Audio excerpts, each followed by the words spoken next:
Now, 20 days post vaginal delivery of a normal baby, this is the urinary bladder in longitudinal section, whereas this is the cervix, this area elongated though, and this is the uterus, anterior myometrium, fundal region, posterior myometrium, and you see this is an irregularly outlined endometrial canal with echoes within it, weighing approximately 15.7 centimeter, is dilated, and there is no focal lesion seen in this view, though I will stress this, in this view we do not see any focal lesion, no RPOCs are seen, endometrial canal is otherwise clear of any echogenic material. And this is the longitudinal section of the uterus, but as I move the probe a bit anteriorly, come across an inhomogeneous. Now I am in an oblique angle, in fact, and this is the urinary bladder. Here I am moving the probe upwards and towards the right side. What do we see?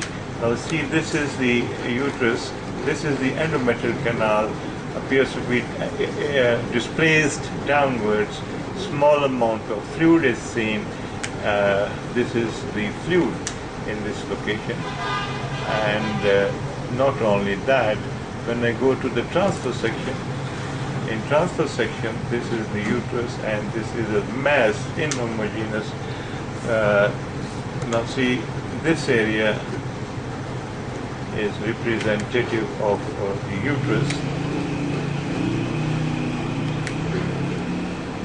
This area measuring approximately 3.9 centimeter by 2 centimeter. This is there is a cystic area in the center of this mass, and it is surrounded by a hypoechoic rim, and it relates to the anterior segment of the anterior myometrium. This is the anterior myometrium, and this mass relates to the anterior myometrium with internal necrotic area, as this is in fact fibroid which was not detected during pregnancy, and the patient was unaware of this pathology. You see, no blood supply is seen within this area. I am going to give a sweep. It persists over there. Now I have given a full sweep to the probe, almost. So you see it persists. So this is a fibroid relating to the anterior wall of the upper segment of the uterus, because we can see this is the mass or a fibroid with internal necrosis and degeneration. This is the anterior myometrium, this is the endometrial canal, this is the fundal region, and here is the posterior wall of the uterus. So now moving forward into the study, when I move into the region of the right adnexa, let's see. Now you will see matted bowel segments with fluid and thick mesentery trapped within it. These are bowel segments. These are the bowel segments that are trapped, and this is fluid.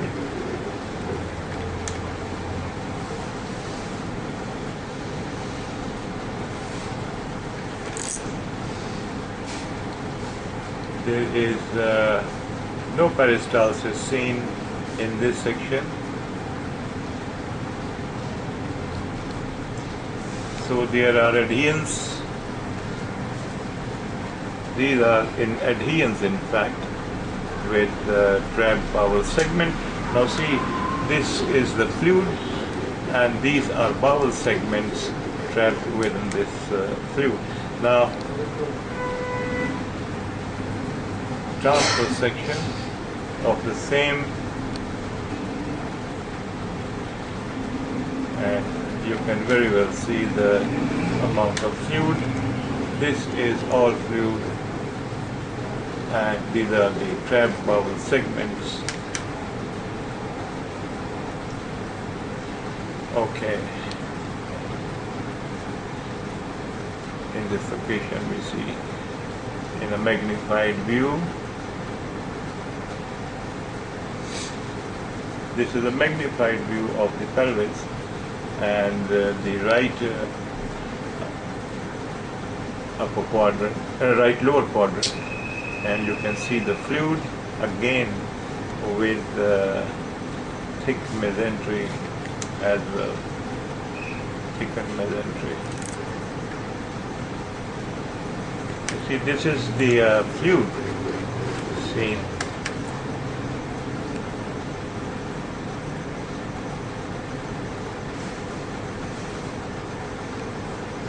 And what else you see is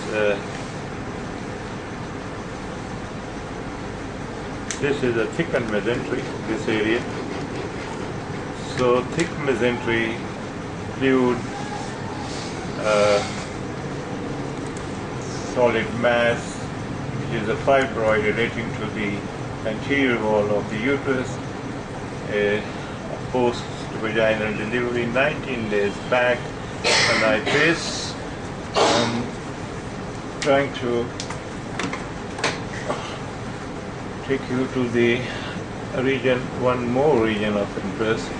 This is in fact the hepatorenal angle, as this is the kidney, this area, this is the liver angle, and you see fluid. And this is the fluid. This is called fluid in the hepatorenal angle, which is a manifestation of impending or very early stage developing ascites. Here again you will see that. A thin black line between the kidney and the liver is suggestive of fluid, developing ascites, very initial stage. This is, here it is. If you concentrate, this is the liver. This line of fluid, you see, this fluid is the fluid which is in the hepatorenal angle. Otherwise, the kidney, parenchymal echogenicity of the kidney is more as compared to that of the adjacent liver. Liver is normal. Outer surface angle, echogenicity, ecotexture is normal. Now the parenchymal echogenicity of the kidney is raised as compared to that of the adjacent liver. Normally it should be equal to the adjacent liver or less than the liver. So pyramids are seen, so it means that the corticomedullary differentiation is intact. So the kidney is working properly. There is slight muffling. The blood flow is okay. The kidney is being perfused all over normally. And the central sinus echo complex is seen muffled. You see here we should have seen central sinus echo complex. We don't see that. So there are renal changes which are most probably infective in nature. Passa beta million. Now this is the spleen. Spleen is normal, no proliferation seen. Beta sal has working. Now same findings as we saw in the right kidney are being seen on the right side as well. But the kidney is being perfused normally all over. So bilateral renal parenchymal changes with intact corticomedullary differentiation. Only the cortical echogenicity. You see here the echogenicity of the cortex. This is the upper pole of the left kidney. This is the pyramid. This is the cortex. And you see the echogenicity of the cortex is more than that of the spleen. So, Siddhi ho ja beta. So this is our case of the day, 20 days postpartum patient with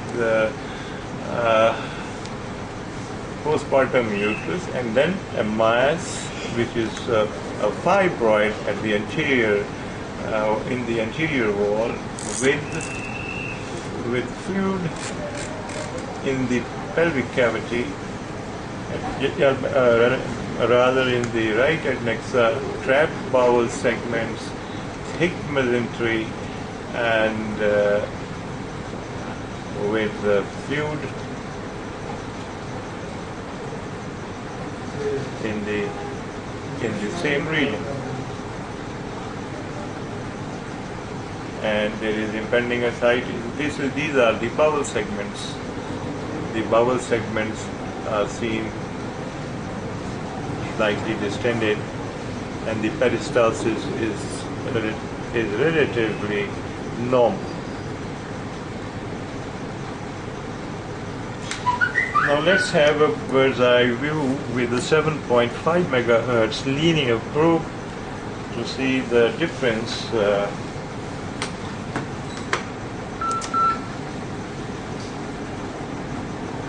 if any.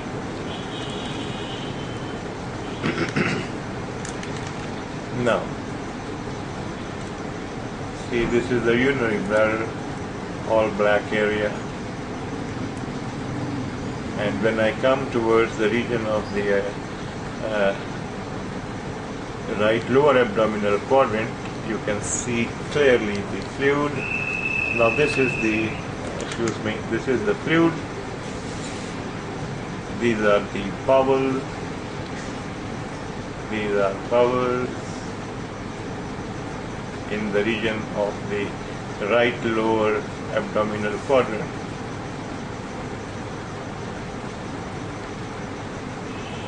Don't see much movement in this, and we can see interlobe fluid as well. This is one bowel segment, this is the other one, and you will see there is mild interlobe ascites as well.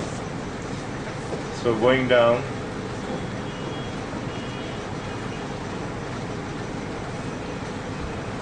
this is the area of right, from the region of the right adnexa, moving to the region of right lower abdominal quadrant. This is what we can see. So these are all matted bowel segments with distended bowels in the upper abdomen, highly distended, with meager peristalsis, and she does give a history of vomiting and pain, though not bleeding. You can see that this is the omentum, thick omentum, and these are the bowels. This is the fluid.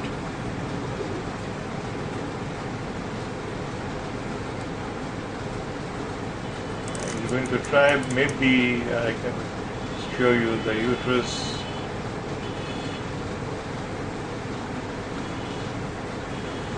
That's not possible with this. Anyways. So this is our case of the day. Postpartum complications, post-vaginal delivery complications, and a fibroid. These are bowels in the upper abdomen. these bowel segments are seen in the upper abdomen.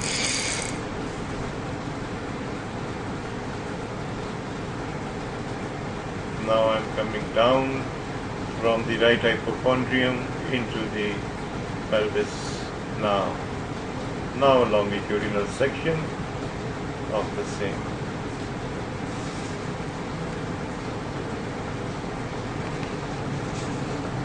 All bowel segments.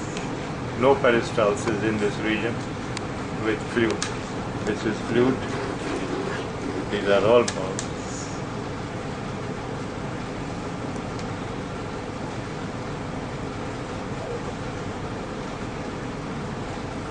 No vascularity.